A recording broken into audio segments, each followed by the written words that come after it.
નમસ્તે મિત્રો, હું doctor Hitesh Italiya, gynaecologist and IVF expert, Matulya IVF and woman care. આજે આપણે જાણીશું ગર્ભાશયનું ફૂલી જવું અથવા ગર્ભાશયમાં સોજો આવવો એટલે શું. સામાન્ય રીતે કેટલાક દર્દીઓને સોનોગ્રાફી કરતા સમયે તો કેટલાક દર્દીઓને માસિક સમયે ખૂબ જ પીડા થાય છે, માસિક વધારે આવે છે અથવા વ્યંધત્વની સારવાર દરમિયાન ખ્યાલ પડે છે કે તેમનું ગર્ભાશય ફૂલેલું છે. ત્યારે દર્દી ચિંતામાં પડી જતા હોય છે કે આ ગર્ભાશયનું ફૂલી જવું એટલે શું, તેના કારણે મને શું તકલીફ થશે, તેના કારણે આગળ જતાં ગર્ભાશયનું કેન્સર થવાની શક્યતાઓ તો નહીં રહે ને, અથવા તેના કારણે કેવા પ્રકારની તકલીફો થઈ શકે તેવી ચિંતામાં પડી જતા હોય છે. તો આજે આપણે જાણીશું કે આ ગર્ભાશયનું ફૂલી જવું એટલે શું, એમાં શું તકલીફો થતી હોય છે, તેનું નિદાન કેવી રીતે કરી શકાય અને તેની સારવાર શું કરવી જોઈએ. સૌપ્રથમ જાણીએ કે આ ગર્ભાશય ફૂલી જવું એટલે શું. મેડિકલ ટર્મિનોલોજીમાં ગર્ભાશયને ફૂલી જવાને એડિનોમાયોસિસ તેવું કહેવામાં આવે છે. આ એડિનોમાયોસિસમાં ગર્ભાશયની અંદરની દીવાલ એટલે કે જે એન્ડોમેટ્રિયમ હોય છે, જે નોર્મલી માસિક આવા સમયે તૂટે છે અને તેમાં લોહી ભળે છે અને માસિકના રૂપે બહાર આવતું હોય છે. આ ગર્ભાશયની એન્ડોમેટ્રિયમ અંદરની દીવાલ જે ગર્ભાશયની સ્નાયુઓની દીવાલ છે એટલે કે માયોમેટ્રિયમ તેમાં ઘૂસે છે અને તેમાં તેનો દર મહિને માસિકના દિવસોમાં ગ્રોથ થતો હોય છે અને તેના કારણે ગર્ભાશય ધીમે ધીમે ફૂલતું હોય છે. કેટલીક વાર આ માસિકનો ભરાવો વધારે પડતો થવાને કારણે માયોમેટ્રલ સિસ્ટ પણ સોનોગ્રાફીમાં દેખાતી હોય છે. આ ગર્ભાશય ફૂલી જવામાં ગર્ભાશયનું કદ વધારે વધતું હોય છે. કેટલીક વાર માઇનર એવું ગર્ભાશય થોડો સાઇઝમાં ફરક પડે છે, તો ક્યારેક ખૂબ જ મોટું ગર્ભાશય થઈ જતું હોય છે. આ સામાન્ય રીતે 30 કે 35 વર્ષ પછી થવાની શક્યતાઓ વધારે હોય છે, પરંતુ કેટલીક વાર નાની ઉંમરે પણ ગર્ભાશય ફૂલવાની તકલીફ રહેતી હોય છે. ગર્ભાશય ફૂલવાનું અથવા એડિનોમાયોસિસ થવાની સૌથી વધારે હાઈ રિસ્ક પેશન્ટોમાં જેમને વારંવાર ગર્ભાશય સાફ કરાવેલું છે અથવા ગર્ભાશયની સર્જરી થયેલી હોય તેવા દર્દીઓમાં, અથવા હોર્મોન્સની દવા વધારે પ્રમાણમાં લેવામાં આવેલી હોય તેવા દર્દીઓમાં એડિનોમાયોસિસ થવાની શક્યતાઓ વધારે હોય છે. પરંતુ કેટલીક વાર એડિનોમાયોસિસ કેટલાક એવા દર્દીઓને થતું હોય છે કે જેમાં હાઈ રિસ્ક ફેક્ટર પણ ખબર પડતી હોતી નથી. હવે આપણે જાણીએ કે ગર્ભાશય ફૂલેલું હોય તેવા દર્દીઓમાં શું શું તકલીફ થઈ શકે. કેટલીક વાર ગર્ભાશય ફૂલેલું હોય તેવા દર્દીઓમાં કોઈ પણ તકલીફ પણ નથી હોતી અને માત્ર સોનોગ્રાફી કરવા સમયે ખબર પડે છે કે તેમનું ગર્ભાશય ફૂલેલું છે. તો કેટલાક દર્દીઓને માસિક સમયે ખૂબ જ દુખાવો થાય છે, કેટલાક દર્દીઓને દુખાવા સાથે માસિક વધારે આવે છે, તો કેટલાક દર્દીઓને પ્રેગ્નન્સી રહેવામાં પણ તકલીફ પડી શકતી હોય છે. સામાન્ય રીતે જ્યારે પણ માસિક આવે છે ત્યારે ગર્ભાશયના જે સ્નાયુઓ છે એ સંકોચાય છે અને તેના કારણે માસિક બંધ થતું હોય છે.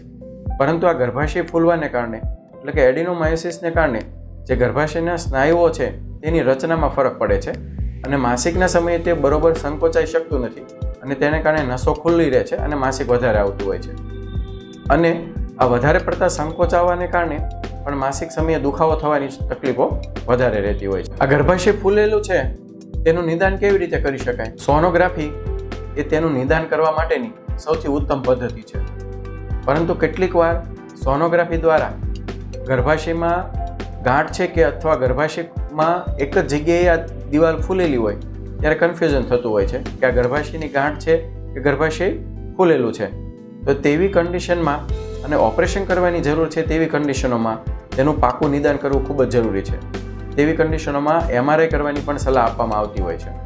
કેટલીક વાર આ માસિક સમયે દુખાવો થવો અથવા વધારે પડતું માસિક આવવું એ અન્ય કોઈ કારણ નથી ને, તેના નિદાનમાં પણ સોનોગ્રાફી મદદરૂપ થતું હોય છે.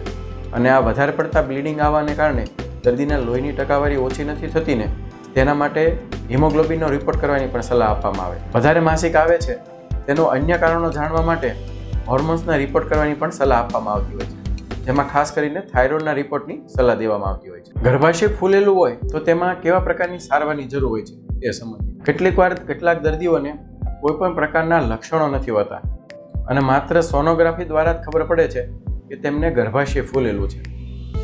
આવા સંજોગોમાં દર્દીને કોઈ પણ પ્રકારની સારવારની જરૂર હોતી નથી, નહીં કે દુખાવાના દવાની કે નહીં કે કોઈ હોર્મોન્સની દવાની. પરંતુ કેટલીક વાર દર્દી સોનોગ્રાફીમાં જાણવા મળે છે કે ગર્ભાશય ફૂલેલું છે અને ડરી જાય છે કે ભવિષ્યમાં તેના કારણે કેન્સર થઈ જશે તો, અને એવા ડરમાં અને ડૉક્ટર દ્વારા વારંવાર સમજાવવા છતાં પણ દર્દી નહીં માનીને ડરીને કોઈ સારવાર શરૂ કરી દે છે અથવા ગર્ભાશયનું ઓપરેશન કરાવી નાખતા હોય છે. તો આમાં દર્દીએ સાવચેતી રાખીને તેનાથી ડર્યા વગર જે પણ સારવારની જરૂર ભવિષ્યમાં પડશે તેના માટે જરૂર તૈયાર રહેવું જોઈએ, પણ વગર જરૂરીએ ગર્ભાશયનું ઓપરેશન ના કરાવવું જોઈએ. કેટલાક દર્દીઓને માસિક સમયે દુખાવો થાય છે, તો આવા દર્દીઓએ દુખાવામાં રાહત થાય તે માટે 1-2 દિવસ દર મહિને દવા લઈને રાહત મેળવી શકાય છે. આ ઉપરાંત માસિક સમયે જે દુખાવો થાય છે તેમાં રાહત રહેવા માટે કેટલાક ઘરગથ્થુ ઉપચારો તેમજ કેટલાક યોગાઓથી પણ ધ્યાન રાખી શકાય છે. તેના માટે અમારો એક વિડીયો બનાવવામાં આવેલો છે, જેની લિંક ઉપર આપેલી છે. કેટલાક દર્દીઓને માસિક વધારે પડતું આવતું હોય તો તેમાં હોર્મોન્સની દવાથી પણ રાહત થતી હોય છે, અને તેમના સંબંધિત કેટલાક ઘરગથ્થુ ઉપચાર તેમજ યોગા, પ્રાણાયામ અથવા ખાવામાં ધ્યાન રાખવાથી પણ રાહત થતી હોય છે. તેના માટે પણ યુટ્યુબ પર અગાઉ એક અમારો વિડીયો બનાવવામાં આવેલો છે, તેની લિંક ઉપર આપેલી છે, તે જોઈ શકો છો. ખાસ કરીને માસિક સમયે જેમને દુખાવો થાય છે અથવા ખૂબ વધારે પડતું માસિક આવે છે તેવા દર્દીઓએ ખાસ કરીને સારવારની જરૂરિયાત હોય છે. આ સારવારમાં દુખાવામાં રાહત થાય માટે પેઇનકિલર દવા આપવામાં આવે છે, અને તેમજ વધારે માસિક ના આવે તેના માટે હોર્મોન્સની દવાનો ઉપયોગ કરવામાં આવે છે. હોર્મોન્સની દવા પીવાના રૂપે પણ આપી શકાય છે. જે પણ દર્દીને લાંબા ગાળા માટે દવાની જરૂર હોય છે, અને ખાસ કરીને ગર્ભાશય ફૂલેલું છે તેમાં લાંબા ગાળાની સારવારની જરૂર હોય છે, તેવા દર્દીઓમાં હોર્મોન ડિવાઇસ એટલે કે મિરીના ખૂબ અસરકારક હોય છે, અને તેમના ખૂબ સારા પરિણામો પણ મળતા હોય છે. તેમના સંબંધિત માહિતી મેળવવા માટે પણ ઉપર લિંક આપવામાં આવેલી છે, તેના દ્વારા આપ જાણી શકો છો. જ્યારે પણ પીવાની દવા આપવામાં આવે અથવા હોર્મોન ડિવાઇસ મૂકવામાં આવે તેનાથી પણ દર્દીને રાહત નથી થતી.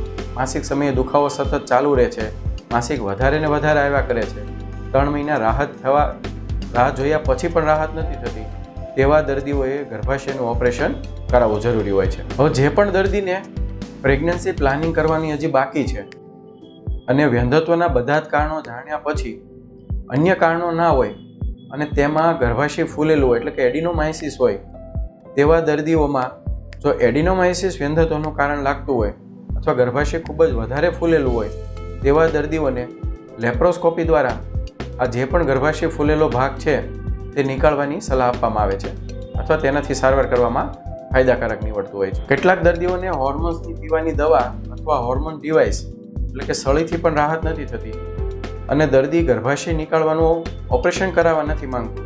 તેવા દર્દીઓ માટે કેટલીક વિશેષ ટેકનોલોજીનો પણ ઉપયોગ કરી શકાય, જે થોડી ખર્ચાળ હોય છે, પરંતુ આવા પ્રકારના દર્દીઓ માટે ખૂબ લાભકારક હોય છે.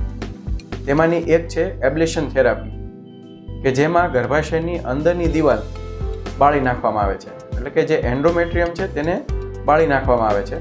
તેના કારણે દર્દીને માસિક આવતું બંધ થઈ જાય છે, અને તેના કારણે માસિક વધારાની તકલીફ અથવા માસિક સમયે દુખાવા થવાની તકલીફ ઓછી થતી હોય છે. ત્યારબાદ બીજા પ્રકારની ટેકનિક છે યુટ્રાઇન આર્ટરી ઇમ્બોલાઇઝેશન, કે તેમાં રેડિયોથેરાપી એટલે કે સીટી સ્કેનની ગાઈડન્સથી યુટ્રાઇન આર્ટરી છે જે ગર્ભાશયને લોહી પહોંચાડે છે તે યુટ્રાઇન આર્ટરીને બ્લોક કરવામાં આવે છે, અને તેના કારણે પણ દર્દીને માસિકમાં દુખાવો તેમજ વધારે પડતા માસિક આવવાની તકલીફમાં રાહત થઈ શકતી હોય છે.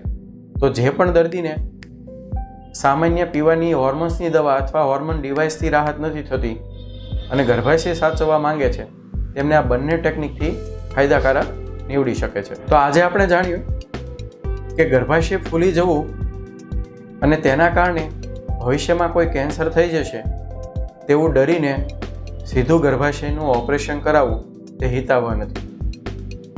તેના કરતાં જે પણ તકલીફ છે તેની યોગ્ય સારવાર કરવી અને ડૉક્ટરની સલાહ અનુસાર સારવાર કરવી, કે જેનાથી ઓપરેશનના બદલે હોર્મોન્સ ડિવાઇસ અથવા પીવાની હોર્મોન્સની દવાથી પણ રાહત થઈ શકે છે. તો સ્ત્રીરોગ, વ્યંધત્વ અને પ્રેગ્નન્સીને લગતા આવા જ વિડીયો માટે ફરી મળીશું. નારી સ્વસ્થ, ભારત સ્વસ્થ. નમસ્તે.